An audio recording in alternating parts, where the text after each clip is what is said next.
یہودی جو تھے نا وہ سحری نہیں کرتے تھے، سحری کا نام و نشان نہیں تھا، روزہ رکھتے سحری نہیں کرتے۔ تو نبی پاک صلی اللہ تعالی علیہ وسلم نے فرمایا ہمارے اور یہودیوں کے درمیان فرق ہی سحری کا ہے، اور نبی پاک صلی اللہ تعالی علیہ وآلہ وسلم نے فرمایا سحری کھایا کرو، سحری کھانے میں برکت ہے۔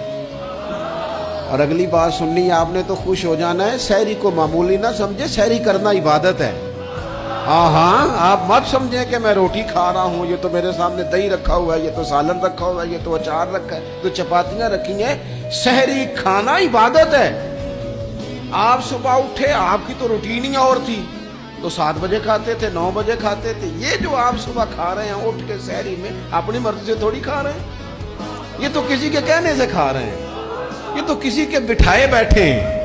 یہ جو سحری کا لنگر ہے یہ رب رسول کی رحمت کے ساتھ عطا ہوتا ہے، یہ کرم ہے، یہ اللہ رسول کے بٹھائے بیٹھے۔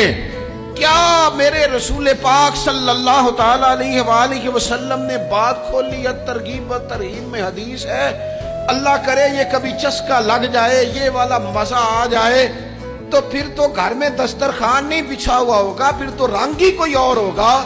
حضور فرماتے اللہ تعالی اور اس کے فرشتے سحری کھانے والوں پر رحمتوں کا نزول فرماتے ہیں۔